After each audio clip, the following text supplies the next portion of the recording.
I told him. He didn't listen. Billy Crystal's voice cracked when he said those words. And what he was talking about wasn't a movie role. It wasn't a script. It was a warning. 14 days before Rob Reiner and his wife Michelle were found dead inside their Brentwood home, Billy sat across from his closest friend and saw something he had never seen before. Fear. Not the kind you brush off, the kind that settles in your chest, the kind that makes you feel unsafe inside your own home. Billy tried to stop what was coming, but some tragedies don't wait for permission. It was November 30th, 2025.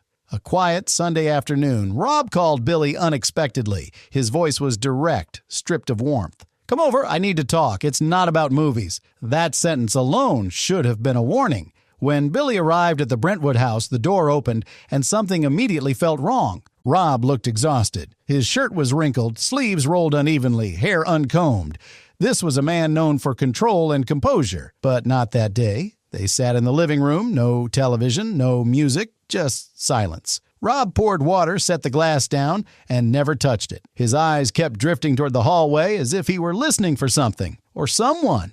Billy noticed the tension instantly. Rob was uneasy in his own home. After a long pause, Rob finally spoke. He admitted that things in his family were falling apart, that he hadn't told anyone, that he was exhausted. He was talking about his son, Nick, a relapse earlier that month, sudden mood changes, irritability, explosive anger over nothing.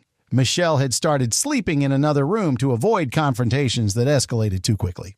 Then Rob mentioned an argument that happened just before Thanksgiving, a fight in the kitchen about money and treatment. Rob didn't repeat the words exchanged, but he admitted something had changed. For the first time, he couldn't predict his son's reactions. Then Rob went silent. He rubbed his forehead and stared at the floor. His fingers interlaced tightly like he was holding himself together. When he finally spoke again, his voice was barely above a whisper. He said he was afraid that if he pushed his son away, he might be the last person who caused him to completely collapse. In that moment, Billy realized this wasn't just a conversation. It was a confession. Billy sat up straight and said what Rob didn't want to hear. That love alone wasn't enough. That what Rob described was dangerous. That he was putting himself and Michelle at risk. He urged Rob to set boundaries before it was too late. Rob lifted his head slowly, eyes red, and said something Billy would never forget. "I can't see my son as a threat."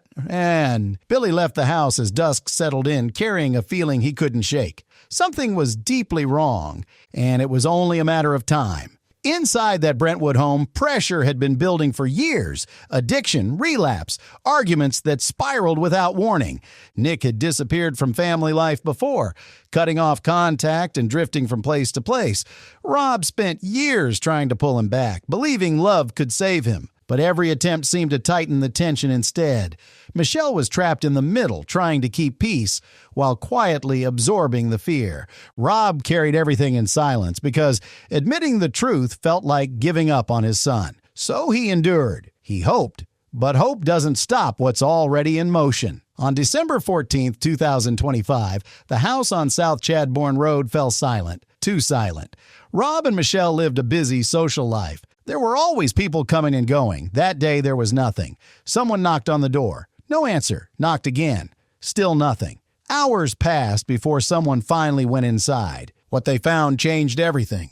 Billy would later say that detail haunted him the most. How could so much time pass without anyone noticing? How could a house so full of life simply stop? Romy, Rob's daughter, was the first to enter. She saw her father, and then she ran. She couldn't stay inside for more than a few seconds. Michelle was found later, in a different part of the house. They weren't together when it happened. When Billy learned that, it sent a chill through him. Rob had once told him that tension in the house never exploded in one moment. It spread slowly, room to room. Step by step, the scene mirrored that pattern exactly. Nothing looked forced. There were no signs of a break-in. The furniture was undisturbed. Everything looked familiar, ordinary, but everything felt wrong.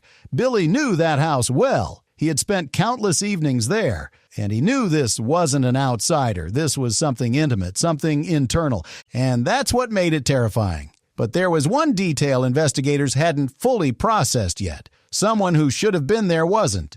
Nick was gone. When Billy heard that, his chest tightened. It was the same feeling he'd had since that November afternoon. Nick Reiner, born in 1993.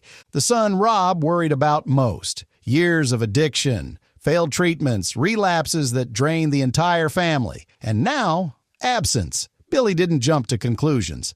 But the pattern was impossible to ignore. The heated argument at a Christmas party the night before, Nick acting erratic, then the silence, then the discovery. And now Nick nowhere to be found. It was the missing piece that made every warning suddenly feel real. That evening, Nick was arrested near the University of Southern California, more than 20 kilometers from the family home, far enough to flee, far enough to panic. When images surfaced of him in court wearing a prison uniform with his hands cuffed, Billy felt his world collapse. 2 counts of first-degree murder, multiple victims, no bail. The son Rob tried to protect at all costs was now facing life behind bars. Billy remembered Rob's words, "I can't see my son as a threat." That belief was shattered. The film Rob made for Nick, Being Charlie, had been his final attempt to pull him back toward stability. It wasn't enough. Nothing was. Afterward, Billy withdrew from the world. He stayed inside for days. He drove to Brentwood once, alone, and returned without speaking to anyone. He replayed that last conversation endlessly, the exhaustion in Rob's eyes,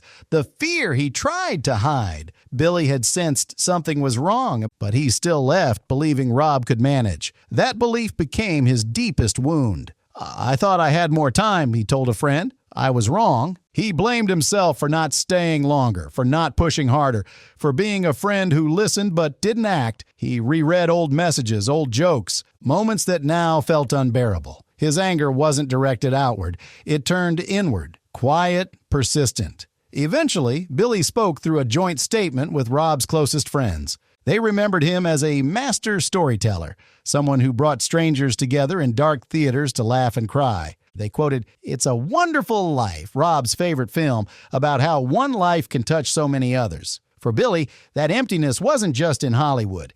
It was in the phone calls that would never be answered. The conversations left unfinished forever. Rob Reiner wasn't just a director. He was Billy's closest friend for nearly 50 years. And now he was a memory shadowed by one haunting question. Was this a tragedy that love caused, or one that fear could have prevented? Sometimes the warning signs are there. We just don't want to believe them.